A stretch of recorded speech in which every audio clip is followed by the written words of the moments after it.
25 de janeiro de 2022, aniversário de 468 anos da cidade de São Paulo. E não é só isso não. Nesse 25 de janeiro de 2022, completam-se 90 anos de uma gigantesca manifestação que aconteceu no centro da cidade de São Paulo.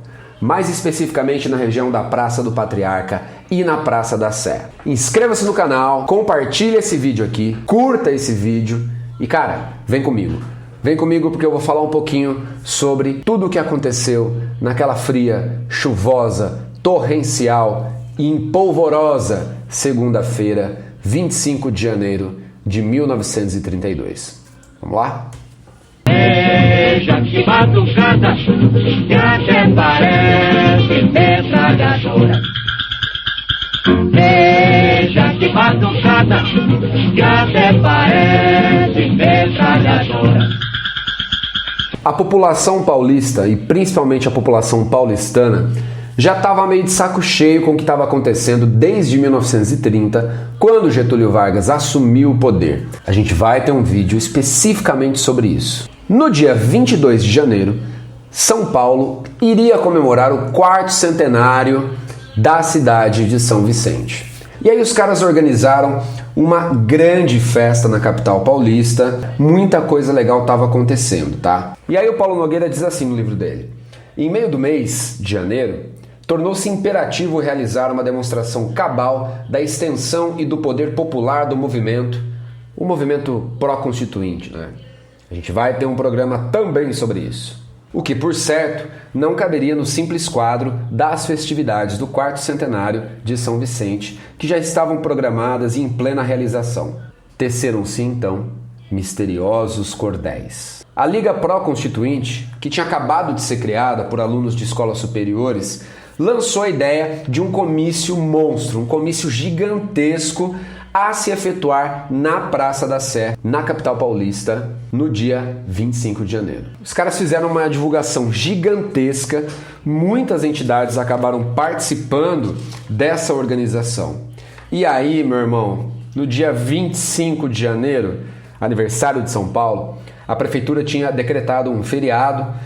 E aí o Paulo Nogueira até fala no livro dele que isso, né, esse feriado, ele dificultava a presença dos comerciários no centro da cidade para o comício, pois eles teriam que vir dos bairros mais distantes, né, ao invés de saírem, como estava combinado, das suas lojas ali no centro da cidade, no Largo da Sé, na Praça da Sé. As fábricas pararam de produzir, os comerciários, os operários, todo mundo estava de folga naquele dia e a sua imensa maioria estava preparado e organizado para seguir até o centro da cidade. Lá pelas 2 horas da tarde já não tinha quase lugar na Praça da Sé. Pensa nisso comigo. São Paulo, em 1932, há 90 anos atrás, todo mundo se mobilizando para essa gigantesca manifestação ali na Praça da Sé. Segundo o Paulo Nogueira Filho, os cidadãos vinham chegando um a um, ou em pequenos grupos, postando-se em frente à catedral, de cujas escadarias falariam os oradores. Chovia, não importava.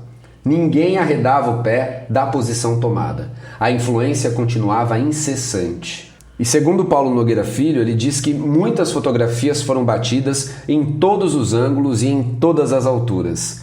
Distribuídas e publicadas no país inteiro, falavam por si definitivamente. Segundo Paulo Nogueira, nunca, até então, se havia visto no Brasil um espetáculo igual. Tamanha multidão de seres conscientes, dispostos a suportar todas as intempéries, mal contendo uma fúria sagrada. Lá na Praça da Sé, na Catedral da Sé, que ainda estava sendo construída, os caras instalaram 2 alto-falantes gigantes. E aí todo mundo que falava no microfone podia ser ouvido pela praça inteira. É muito difícil a gente conseguir numerar o tamanho da população que estava ali presente nessa manifestação de 25 de janeiro. Algumas fontes dizem que eram 80 mil pessoas, outras 100 mil, outras 200 mil, mas é inegável, pelos vídeos e pelas fotografias, de que aquela praça estava completamente tomada de pessoas. Depois de tudo isso acontecer na Praça da Sé, essa multidão, ainda embaixo de chuva pesada, segue em direção à Rua 15 de Novembro e vai em direção à redação do Estado de São Paulo, que ficava na Rua Boa Vista.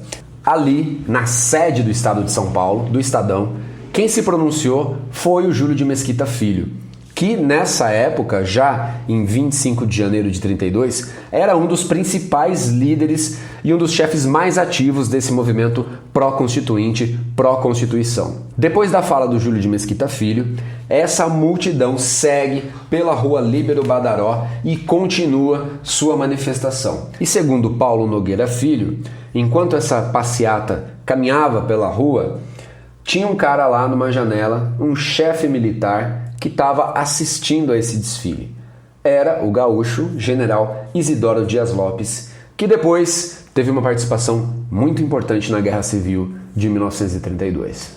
Cara, você pensa que acabou por aí? Não acabou não. Depois que aquele comício da Praça do Patriarca terminou, alguns grupos de manifestantes seguiram até a sede do Centro Gaúcho. E aí, alguém no meio da multidão olha para as bandeiras que estavam lá no Centro Gaúcho e vê que a ordem estava meio estranha. A bandeira do Brasil estava no meio.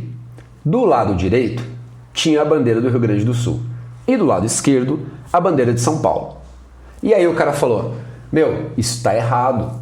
A bandeira que tem que estar do lado direito da bandeira do Brasil é a de São Paulo.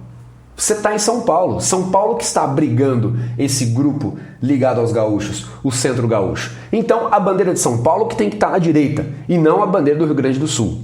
Meu amigo, minha amiga, começou uma confusão generalizada naquele Centro Gaúcho.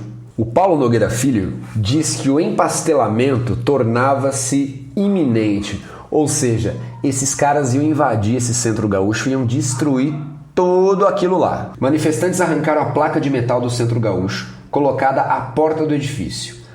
Meu, começa uma confusão de paulistas e gaúchos brigando pela ordem da bandeira, que, cara, ficou uma loucura. Precisou a polícia entrar no meio dessa treta e tentar aí parar com essa confusão. E aí, no meio dessa briga, tem policial machucado, tem civil machucado, tem paulista, tem gaúcho machucado, com olho roxo. Do nada, aparece um piquete de cavalaria, uns policiais montados a cavalo e começam gentilmente a dispersar essa confusão. Você já imagina como é que deve ter sido isso daí, né? Esse piquete de cavalaria era comandado por um tal de Capitão Tales. Dão-se correrias e espancamentos e as ruas são interditadas. Chove torrencialmente. Cara, a chuva ainda não tinha parado, é importante lembrar desse detalhe. É claro, é óbvio que as manifestações contra o governo do Getúlio Vargas já tinham começado ainda em 1931. Mas esse comício especificamente, essa manifestação do dia 25 de janeiro de 1932, que hoje completa 90 anos, que o primeiro fósforo é riscado para aquilo que viria a ser a proclamação de guerra dos paulistas contra Getúlio Vargas no 9 de julho. Veja que batucada, que até parece metralhadora. E quando a cuíca terra, parece uma praça de guerra. E quando a cuíca terra, parece uma praça de guerra.